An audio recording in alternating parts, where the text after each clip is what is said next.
नमस्कार, न्यूज 69 में आपका स्वागत है। मैं हूं आपके साथ अंकिता। चलिए बढ़ते हैं खबर की ओर। बिहार में चुनाव का काउंटडाउन शुरू हो गया है, जिसको लेकर हर राजनीतिक दल ने अपनी चुनावी तैयारी शुरू कर दी है। खासकर देश की सबसे बड़ी भारतीय जनता पार्टी ने भी अपनी तैयारी शुरू कर दी है। लेकिन इस बार भारतीय जनता पार्टी प्रसिद्ध भजन गायक मैथिली ठाकुर अपना प्रत्याशी बना सकती है, क्योंकि जबलपुर में आयोजित नर्मदा महोत्सव में शामिल होने पहुंची मैथिली ठाकुर ने INH 24/7 से बात करते हुए कहा कि उन्होंने कभी चुनाव नहीं लड़ा है। अगर उन्हें मौका मिला तो वह जरूर चुनाव लड़ेगी और यह मेरे लिए बहुत बड़ी बात होगी। इसके साथ अगर मुझे टिकट मिलती है और जीत कर आऊंगी तो मन लगाकर अपनी विधानसभा में पूरी लगन से काम करूंगी। इधर बिहार में बीते जंगल राज को लेकर मैथिली ने कहा कि वह जंगल राज मेरे पिता ने फेस किया है, लेकिन अब जल्द ही मैं अपनी घर वापसी करूंगी, क्योंकि अब मैं कोई मौका नहीं छोड़ना चाहती। यहाँ पर आपको बता दें कि मैथिली ठाकुर विश्व प्रसिद्ध भेड़ाघाट में आयोजित नर्मदा महोत्सव में अपनी भक्ति संगीत की प्रस्तुतियां देने पहुंची थी। जबलपुर से वाजिद खान की रिपोर्ट।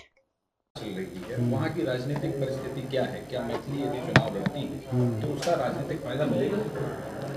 देखिए, वो सब सोच करके हम लोग नहीं उतर रहे हैं। हम लोग तो बस जो सनातन धर्म है, जो हिंदू का जो रीति रिवाज है, उस पर हम लोग फोकस करेंगे। युवाओं को देखेंगे, महिलाओं को देखेंगे, अगर यदि मौका मिलता है तो। आपके घर की कोई पहले से कोई राजनीतिक विरासत रही है? नहीं, ऐसा कुछ नहीं है। आप खुद क्या काम करते थे? हम तो संगीत के शिक्षक थे, अभी मैथिली का मैं देख रहा हूँ सब कुछ। मैथिली जो कि संगीत की है और राजनीति उनके लिए एक नई फील्ड है, ऐसी स्थिति में क्या वो परफॉर्म कर पाएंगी? ये तो हमारे घर का काम है। म्यूजिक तो हमारे नस नस में भरा हुआ है, तो ये तो चलता ही रहेगा। अगर भगवान ने कुछ मौका दिया है तो उस मौका को छोड़ना कोई तुक नहीं बनता है। भगवान, क्योंकि भगवान का सब दिया हुआ होता है। भगवान अगर चाह रहे हैं कि आप इस तहत देखो तो हम कोशिश करेंगे। अभी भारतीय जनता पार्टी के किसी बड़े नेता से आपकी बातचीत हुई? हाँ, हुई है। तो किस सीट से संभावना ज़्यादा लग रही है? वो अभी तो पार्टी में भी हम नहीं है। पार्टी ज्वाइन करेंगे, फिर वहाँ से जो आदेश होगा, जो वो लोग चाहेंगे, तो एक संगठन है। वो संगठन तो वहाँ संगठन का रूल चलता है, वहाँ कोई इंडिविजुअल तो चलता नहीं है। बिहार में राजनीति में कई लोग हैं, जैसे अभी प्रशांत किशोर भी आए हैं, उसके पहले लालू जी भी हैं। तो ऐसी स्थिति में आपको नहीं लगता है कि कुछ जो संघर्ष है वो कड़ा हो जाएगा? नहीं, तो ये तो संघर्ष है ही। इसमें राजनीति जो है सो पूरी तरह से संघर्षी है, तो उसमें अगर आपको जाना है तो संघर्ष करिए। सनातन आपको लगता है कि काम करेगा? हाँ, सनातन आना चाहिए देश में। सनातन पूरा हिंदू राष्ट्र होना चाहिए देश को। आपका नाम बताइए। रमेश ठाकुर। बात चल रही है, आप चुनाव लड़ने वाली हैं, क्या तैयारी है, किससे बात हुई आपकी? मैं अभी हमारे देश के दो बड़े नेताओं से मिली, नित्यानंद राय जी और विनोद तावड़े जी।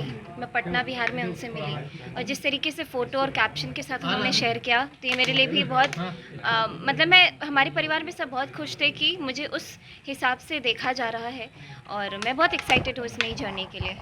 आपका फील्ड जो है वो गायन का रहा है, राजनीति आपके लिए बिल्कुल अलग है। ऐसे में कैसे आप दोनों चीज़ों को जी नहीं, गायकी तो मेरे साथ आजीवन रहेगी, मेरा गला मेरे साथ हमेशा रहेगा, लेकिन एक ये नई जर्नी है जिससे सिर्फ सुरों के ही साथ सेवा करने का अवसर नहीं, जबकि मैं अपनी पूरे पोटेंशियल के साथ अपने क्षेत्र की सेवा कर सकूंगी, अपने राज्य की सेवा कर सकूंगी। मेरे मन में ये बड़ी प्रबल इच्छा हमेशा से रही है, तो बस मैं इस जर्नी के लिए तैयार हूँ। बिहार में क्या आप सनातन का चेहरा बनेंगी? मेरी विचारधारा वही रही है हमेशा से। आप लोग तो मेरे भजन सुनते हुए आ रहे होंगे, तो सनातन का चेहरा, क्योंकि ये नए तरीके से नए टर्म्स के साथ अब लोग मुझे सवाल पूछने लगे हैं। ये मैंने पिछले 2 दिन में ये चेंज देखा है। लेकिन हाँ, जो बात है, आप सभी लोग मेरी जर्नी पूरी देखते आ रहे हैं। हम तीनों भाई बहन को बचपन से देखते आ रहे हैं, तो आगे देखते क्या होता है। मैं बहुत एक्साइटेड हूँ। पहले से आप पहले से दिमाग में था राजनीति में जाने का, ये क्या था आपका फ्यूचर प्लान? क्या पहले से मेरे दिमाग में बिल्कुल नहीं था। जो हुआ है बहुत अपने आप हो रहा है, और मैं बहुत एक्साइटेड हूँ। नेता को देख के ज़्यादा प्रभावित? मैं हमेशा से, अगर पॉलिटिकल लीडर्स की बात करी जाए तो मोदी जी हमेशा से आदर्श रहे हैं। उनसे जब पहली बार मिली, उससे पहले से भी जब उनकी मन की बात वाली स्पीचेस सुन रही थी, उनकी बातें सुन रही थी, या फिर उनके कॉन्क्लेव्स सुन रही थी, तो कभी बोरियत महसूस नहीं होने दिया उन्होंने। 1 घंटा 2 घंटा कैसे बीत जाता पता नहीं चलता। तो बस कहीं ना कहीं इंटरेस्ट उन्हीं को सुन करके डेवलप हुआ, लेकिन मुझे नहीं मालूम था कि मुझे इतनी जल्दी मौका भी दिया जाएगा और मुझ पर इतना भरोसा जताया जाएगा। तो कौन सी सीट है जिनसे लड़ने की तैयारी? सीट अभी निर्धारित नहीं हुई है, लेकिन मैं चाहूँगी, मेरी प्रेफरेंस है कि दरभंगा मधुबनी जो दोनों मेरा खुद का घर रहा है, तो देखूँगी कि मुझे चाहत यही रहेगी कि दोनों में से कहीं से भी सीट मिले। फिलहाल इस खबर में इतना ही। आप बने रहिए News 69 के साथ। नमस्कार।